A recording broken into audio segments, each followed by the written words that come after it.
Thank you. Marco Biaggi points out that this group of amendments creates a hierarchy, and I think he's quite right.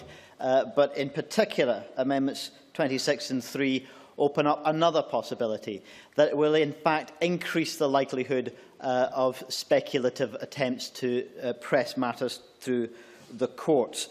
In particular, the scenario I'm sure we can all envisage when any measure taken by a local authority or another public body to promote equality or to prevent or to tackle prejudice and discrimination would be challenged in the courts on the basis that it doesn't show sufficient respect for the belief that same-sex marriage is wrong. Similarly, Amendment 3, particularly in the form of words that it uses in subsection 2, the belief that marriage may only be between a man and a woman. Not that it should be, but that it may only be.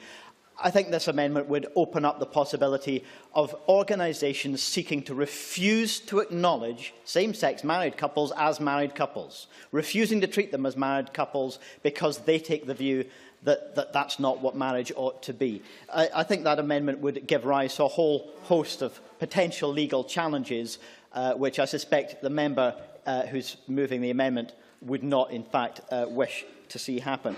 With regard to Richard Lyle's amendments 1 and 2, I think in particular the fact that Amendment 1 says that the views of a person on whether same-sex marriage may be between persons of the same sex may not be considered. It seems to me to imply very clearly that those views may not be considered no matter in what terms they are expressed.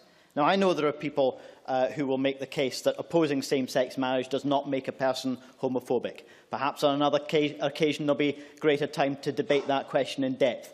But I'm sure that all members in the Chamber do accept that homophobia does exist in our society, and that many of the people who express such views, in some of the terms you'll have seen in your inboxes, those views would be legitimate to consider in such an application. To suggest that they can never be considered goes far too far. Finally, Amendment 30 is the most transparent wrecking amendment that we see on the papers in front of us today, to suggest that this legislation cannot come into force until amendments, which we know will not happen to the Equality Act, are brought forward.